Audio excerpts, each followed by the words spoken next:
Olá, hoje eu vou conversar com Luiz Henrique Dalmolin, consultor, professor e presidente da AMP, a Associação das Micro e Pequenas Empresas aqui da região. O Cidadania está no ar.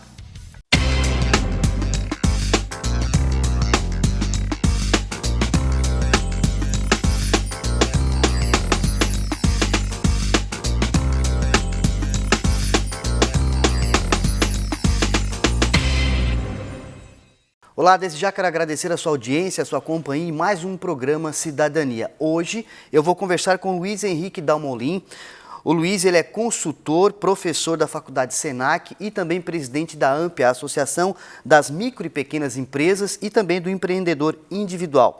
Luiz, muito obrigado por aceitar o nosso convite para falar no programa Cidadania sobre esse setor, né, que vem lutando tanto aí há tantos anos, que é o do micro, do pequeno empreendedor aqui no Brasil e que nesse momento de pandemia, como todo mundo, com certeza deve estar sofrendo também as consequências. Muito obrigado, Dalmolin, por aceitar o nosso convite. Nós que agradecemos, a AMP agradece o espaço que a TV nos dá, a você sempre lembrando da nossa entidade para a gente falar um pouco dessa situação que a gente gostaria de estar aqui trazendo situações diferentes, né, conversando de outras coisas para os micros e pequenas empresas, mas a situação da pandemia realmente é o que toma o assunto de todo mundo nesse período, né? Luiz, como é que a AMP, né, está trabalhando? A AMP, ela sempre dá esse suporte, né, em vários sentidos para o micro, o pequeno empreendedor, o empreendedor individual. Nesse momento, como é que a AMP está trabalhando com esse setor? Bom, inicialmente nós todos fomos pegos de surpresa, assim, surpresa em termos, né, mais relativo ao fechamento, ao lockdown que foi dado, né? Então, porque para todo mundo que está em casa, né, às vezes o pequeno empresário é aquele que ele é uma empresa familiar, às vezes, muitas vezes, é aquele que tem poucos funcionários, e aí quando existe um fechamento é muito ruim porque ele não consegue ter capital de giro suficiente para se manter durante um longo tempo. E aí nós tivemos essa primeira tomada que foi realizada para a gente botar pé, entender, ver com as outras entidades da cidade, com a própria prefeitura, com o governo do estado, com a nossa federação, o que nós poderíamos atuar. Então, a nossa primeira ação foi emergencial, e aí a primeira tomada de decisão de todo mundo foi buscar crédito, né? Porque foi a demanda principal pelo fato dos empresários estarem com impostos para pagar, né, no primeiro momento, né, depois alguns foram prorrogados, mas com folha de pagamento muito próxima, né, para todo mundo lembrar, nós fechamos o estado no dia 17 e 18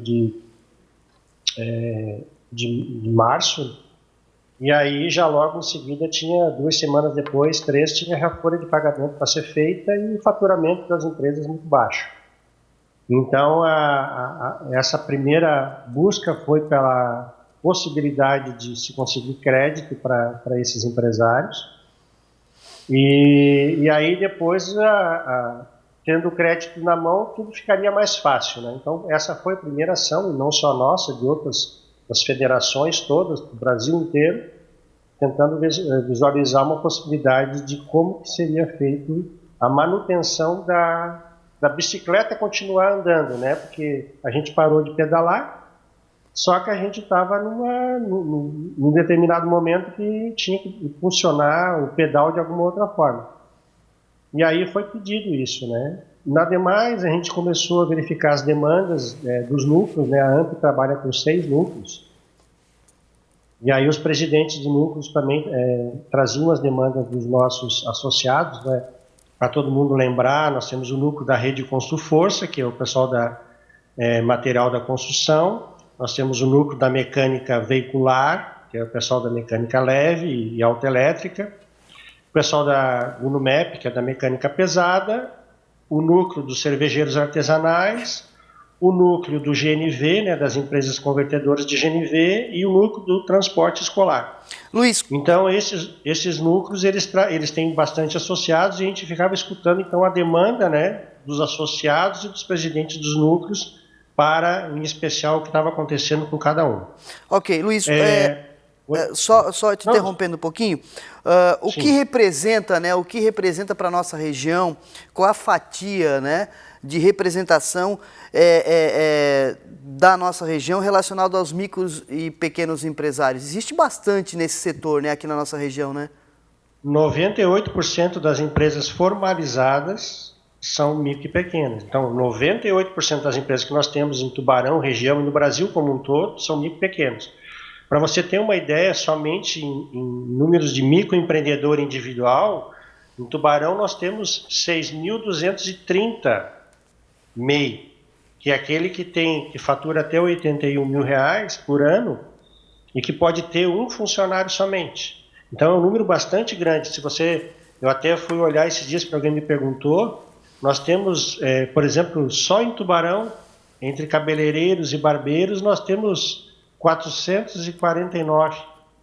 É bastante gente, né? Bastante gente. Então, é bastante gente que atua. E esse é o empreendedor que eu dei o exemplo, né? Porque no primeiro momento, muita gente não está indo cortar cabelo, né? Claro. Muita gente não está indo em salão de beleza e tudo mais, por causa que até as empresas estão paradas, as pessoas é um segmento que ficou realmente parado. Luiz, diante disso, dessa representação aí de 96%, é isso? 98%, diante dessa representação, tudo foi emergencial, né? Agora durante essa pandemia para ajudar aí os setores. Como é que foi essa relação do governo com as associações de micro e pequenas empresas, né? Porque temos situações aí em que houve momentos difíceis e também demorou muito para vir um recurso, né? Como é que está sendo isso agora? Recurso mesmo. Até hoje eu sei que foi aberto, mas eu não tenho nenhum associado meu que ainda conseguiu pegar nenhum tipo de recurso. Então, assim, as pessoas entraram com o projeto, já logo em seguida que o governo, vamos dizer, os dois bancos públicos, né, que a gente tem o BADESC e o BRDE, de desenvolvimento que abriram portas para aporte. Num segundo momento, também já veio agora o SEBRAE também fazendo um aporte de recursos. Então, a gente está aguardando agora que realmente esses projetos sejam aprovados, porque a urgência agora é grande, porque os empresários já não têm, às vezes, caixa para fazer uma segunda folha de pagamento que está em cima, né? A terceira, na verdade, né? Caiu muito o faturamento de muitas empresas, né? A gente tem empresários que, pelo distanciamento, pelo tipo de negócio, eles ainda continuam com uma baixa adesão de pessoas comprando, apesar de estar utilizando o que a gente vem recomendando, daí a delivery, utilizar maneiras de comercializar. Então, a AMP vem sempre divulgando nas redes sociais, em conversa, pedindo para o pessoal achar uma possibilidade diferente de atuação nesse mercado que está tão apertado. Ok, eu estou conversando com o Luiz Henrique Dalmolin, consultor e professor, e também presidente da AMP, Associação das Micro e Pequenas Empresas, e também representa aí o empreendedor individual. Luiz, nós vamos fazer um pequeno intervalo e daqui a pouquinho nós voltamos aí com o próximo bloco do programa Cidadania. Não saia daí.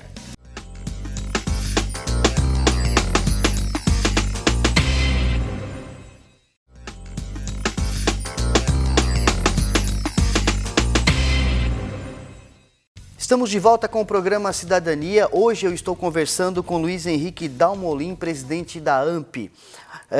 Luiz, no bloco anterior, nós tínhamos falado sobre como é que está essa situação desse setor diante da pandemia, né? Eu conversando com um dono de mercado aqui de uma região, um pequeno mercado, ele falou, eu perguntei para ele, como é que está a situação diante da pandemia e tal? Olha, para mim, assim, né, ele com todo respeito à situação, tudo que está acontecendo, para mim melhorou muito, porque as pessoas saíam do nosso município para comprar em Tubarão e Criciúma.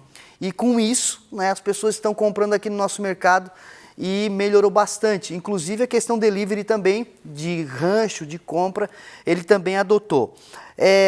Isso está sendo percebido também, Dalmolin, essa adaptação desses pequenos empresários, trabalhadores diante dessa situação? Sim, está percebido e virou uma necessidade, né? O segmento de alimentação ele é diferenciado, as pessoas não param de se alimentar e aí com certeza, como o caso que ele colocou aí, bem provável que a demanda dele realmente tenha sido aumentada. Mas outros segmentos tiveram totalmente a demanda zero, né? Nós temos, por exemplo, o transporte escolar, que é um núcleo que nós temos na AMP lá, que enquanto não voltarem às aulas, esses empresários eles estão sem nenhum tipo de atividade, né? Nós até conseguimos, via governo municipal, uma liberação que o transporte escolar de Tubarão pudesse atuar fazendo fretamento para as empresas, que as empresas que precisam transportar funcionários que utilizassem o transporte escolar, porque o transporte escolar ele é muito regulamentado, né? Questão de segurança para levar crianças e tal. Mas é um segmento que está totalmente parado. Então, alguns segmentos estão tentando se reinventar com outras possibilidades de atendimento, mas também o público está muito receoso, né? As pessoas também muito em casa estão consumindo menos, quem vai no supermercado vai uma vez só, e não vai mais 5, 6 vezes por mês, digamos assim. Passava na frente, entrava no mercado, já não está mais acontecendo. As empresas também estão diminuíram os atendimentos em função principalmente da redução salarial de alguns funcionários que aderiram, né? Então teve empresa que aderiu àquela redução da jornada, então também o atendimento também ele passou a não ser integral, passou a ser em períodos, né? Uhum. Então, tem várias empresas que estão tentando achar soluções para manter o mesmo nível de atendimento, o mesmo nível de situação, mas com certeza o caixa da empresa, a venda aquela que estava acostumada a fazer, ela não se reflete. Tanto é que nós já temos no estado um bom número de desempregados, né? Um número muito grande de desempregados no estado de Santa Catarina. Dalmolin, existe... Só na região aqui, pesquisa do Sebrae, foram 68 mil demitidos. 68 mil? 68 mil na região sul. Muitos trabalhadores, né? Muitos trabalhadores. Isso aí, para gente que trabalha, que atua né, dividindo entre Tubarão, Araranguá, Criciúma, toda a região, Amurel, Anrec e a MESC, mas assim, é bastante gente, né? Dalmolin, no início do programa você falou das empresas, a questão de folha de pagamento. Nós temos, só para o telespectador entender, nós temos dois formatos, né? Tem aquela empresa que é a empresa familiar, que trabalha com a família, e também tem aquele microempreendedor que já tem os seus próprios funcionários, né? Numa situação dessa que a gente vive hoje relacionado à pandemia, ambos sofrem da mesma forma, não é porque a empresa é menor que não tem problema, né? É a mesma coisa, porque assim, o que acontece? Uma empresa pequena, vamos dizer uma empresa que tenha lá 5, 6 funcionários, né? Ou até 10 no máximo. Ele vai ter um financeiro só, Marcos. Uhum. Ele vai ter uma pessoa só trabalhando no departamento pessoal. Então, se ele demite aquele ele vai ter que fazer, porque ele não tem uma outra pessoa para substituir. Uhum. Na empresa familiar, ele pode tentar fazer alguma coisa, o filho sair, por exemplo, o filho ou a esposa sair para tentar emprego num outro local, mas também, hoje, quem é que está contratando? Né? Nós temos alguns segmentos que ainda têm possibilidade de contratação, mas eu vou dizer que talvez seja na área da saúde, em algum outro segmento. Uhum. Segmentos mais específicos, não. Então, acaba que reflete numa queda do faturamento da família, e para o empresário que tem funcionários, além de ter que estar demitindo, ele vai ter que fazer o pagamento das devidas verbas rescisórias do funcionário, mas em contrapartida, aquele serviço que ele prestava vai cair a qualidade, porque ele não vai ter quem substituir. E aí é uma questão de valores, né? Claro. Dalmolin, outro formato que tivemos que adotar aí, não é? eu, você, é o trabalho em home office, né? O trabalho em casa, as reuniões. Como é que está sendo isso, na avaliação de vocês, para o pequeno empresário? Porque a gente sabe que, como você citou ali, a questão do cabeleireiro, né? Existe uma adaptação também, junto à tecnologia, a esses pequenos empresários individuais? Sim, muitos estão aproveitando as mídias e passando dicas, né, para os seus clientes, né? Tem gente que em casa começou a criar, fazer lives e explicando, olha, não deixou o atendimento, né? Fez um atendimento não presencial, mas manteve a relação de contato. Eu pessoalmente, eu acho que as empresas elas vão ter que ter uma estratégia de mídias após a pandemia. Eu acho que isso vai ser realmente bastante adotado, porque, perceba, eu fiz uma reunião sábado com 20 presidentes das outras AMPs do Estado com a federação, e nós fizemos em 1 hora, 2 horas, uma reunião pontual que todo mundo falou, todo mundo apresentou os objetivos, e eu não precisei me deslocar daqui para Balneário Camboriú, onde seria a reunião. Então, isso tem sido um ganho. Eu acho que isso aí a gente vai... Todas as empresas vão adotar, porque as reuniões estão mais rápidas, mais objetivas e com maior foco. Mas eu entendo que alguns segmentos, como eu falei ali, de um cabeleireiro, alguém que presta um serviço que ele precisa em loco na empresa, um cara que instala câmeras de segurança, alarme, esse aí ele não vai ter como, né? Ele vai ter que aguardar, teve que aguardar o tempo necessário para atender o cliente. Ok, Luiz, nós vamos fazer mais um pequeno intervalo e daqui a pouquinho nós voltamos aí com o próximo bloco de Cidadania. Estou conversando com o Luiz Henrique Dalmolin, ele que é presidente da AMP, a Associação das Micro e Pequenas Empresas. O Cidadania volta já.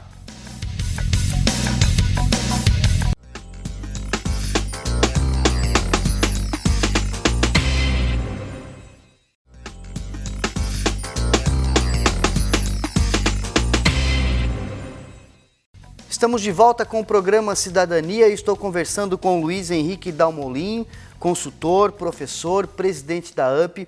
Estamos falando sobre o que está acontecendo, né? Como que estão se virando, vivendo os micro e pequenos empresários diante da pandemia. Luiz, e falando nessa questão de se virar, tem microempresário aí, tem empreendedor individual que está tentando se virar já faz tempo, né? Por uma série de questões, né? Como é que está? Fechou muita empresa, Dalmolin, não só nesse momento de pandemia, mas ao decorrer do tempo? Com certeza. Nós tivemos o evento de 2016 que ele foi refletido, né, para a gente. E para vocês terem uma ideia, em 2017 fecharam 128 empresas, 2018, 247 e 2019, 253. Então, percebo que o evento 2017 nem tanto, porque a empresa tentou um pouco, mas chegou um momento que ela resolve, não dá mais para mim. E aí, em 2018, 247 somente em Tubarão. Isso só dados da região, né? Só dados de Tubarão. De Tubarão. Empresas de Tubarão. Ok. E aí empresas inativas que já estavam em inatividade, aquelas que fecharam totalmente, né? Então 250 empresas, 247, 253, hein? Ou seja, uma média de 250 empresas em 2018 e 2019. Agora 2020 vai ter esse evento, bem provavelmente o ano que vem, 2021, a gente possa ter um salto nisso aí, porque muitos, principalmente o MEI, aquele que dependia da venda direta ao público, né, o consumidor, o pipoqueiro, o sapateiro, aquele cara que tem um pequeno negócio que precisava de atendimento ao público, esse realmente sofreu bastante e não chegou na ponta até agora para esse pessoal recursos, né? Então é aí que entram os projetos aí do federal, estadual, de auxílio, né, de crédito para esse empresário, porque o empresário, na verdade, ele quer dar emprego, né, o Marcos, ele não quer, ninguém quer R$600, quem é que quer R$600, né? O que está desempregado precisa dos 600, mas o empresário, ele quer mais de 600, ele quer faturar para pagar o funcionário dele e tirar 2, 3, 4, 5 mil, porque daí ele sobrevive com aquele dinheiro. Os R$ 600 para o empresário vai ajudar, talvez, emergencialmente, num mês ou dois, mas não é isso que ele quer trabalhar, quer dar emprego.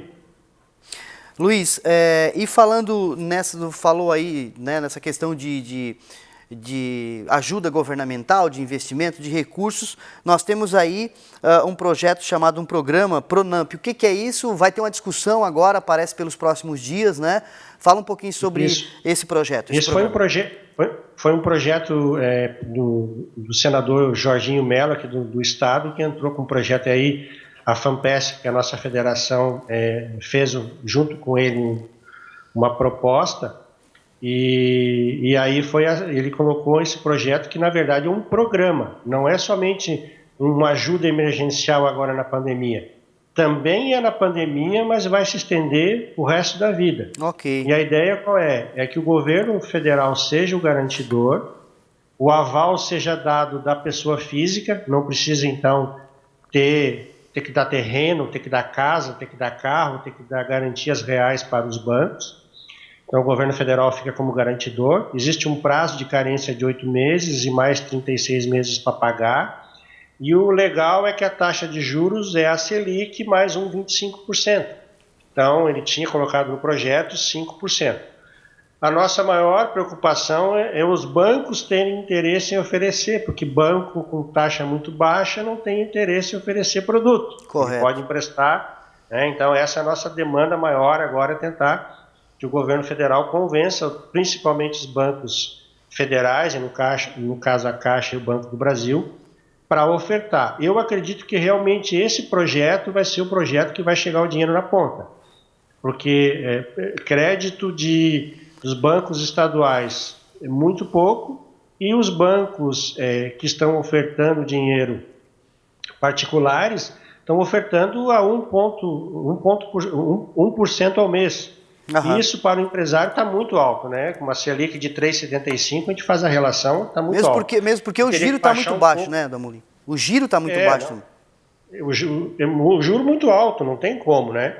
E aí, nesse momento, eles deveriam ter feito algum aporte de um juro bastante baixo, assim, tipo, até o final do ano, e o ano que vem volta aos patamares que seriam necessários, né? A gente concorda que tem que pagar, pegou o dinheiro, tem que pagar, e pagar pelo valor que é justo. Mas no momento como esse, que é para geração de emprego, o ideal é que fosse meio a fundo perdido para a gente botar a economia a rodar. Mesmo porque o giro, né? O giro comercial está muito baixo, né? Agora, sim, tudo parado. O giro não existe, né? Assim, o que está acontecendo no mercado agora é a manutenção daquilo que já vinha, porque muitos impostos agora foram prorrogados, e aí o que está acontecendo? O empresário está pegando dinheiro, o emprestado, fazendo alguma coisa, mas ele sabe que ali na frente, aquele que ficou para trás, ele vai ter que pagar. Claro. E aí tem que a coisa rodar, né? Isso reflete muito também nos governos, né? Porque a arrecadação vai cair bastante. Né? Uhum. Luiz, além de presidente da UP e todas as ações que a UP está fazendo, né, para ajudar aí os pequenos e microempreendedores, você também é consultor, especialista. O que dizer nesse momento para os pequenos, para os microempreendedores, para o empreendedor individual, né? Algumas dicas aí de como é que eles devem agir. Claro que a gente conversou o programa todo, né, sobre isso, mas assim, o que eles devem fazer agora, além da AMP estar dando esse suporte? Aquilo que a gente vem falando ao longo do tempo. A primeira coisa que ele tem que ter é cautela, né? Não pode se arriscar muito. A ideia é sempre de comercializar diferentemente, como a gente falou ali do delivery, achar soluções para poder, nesse momento de crise, continuar tendo manter os clientes que tinha, né? A gente nem está falando de novos clientes, abertura de novos mercados. Com certeza tem que revisar todos os contratos, né? Todo mundo já fez, mas contrato de aluguel, contratos que existem aí tem que ser revisados para patamares mais baixos, para ele poder ter a possibilidade de pagamento e manutenção do seu próprio negócio, principalmente aqueles negócios que dependem de aluguéis muito altos, por exemplo. E ele tem que buscar crédito de alguma forma, até como forma de segurança, para ter uma gordura no capital de giro. né? Mesmo que eu não estou precisando muito, mas talvez se o valor for barato, buscar alguma coisa para manutenção, porque a gente tem que lembrar sempre, Marcos, que a gente não sabe se o pico chegou, porque nós estamos ainda no momento de calor e não entramos. Nada impede de algum dos governos, a partir de uma determinada data, fazer o outro lockdown e nós pararmos aí mais 20, 30 dias. E aí, com certeza, quem não tinha caixa antes vai continuar não tendo. Então, se prevenir agora seria uma boa atitude. Luiz, a UP está à disposição, o telefone para contato, o local para que se algum micro, pequeno, empreendedor individual quiser falar com vocês? Nós temos o atendimento lá no 36322518 e no amp tubarão@gmail.com.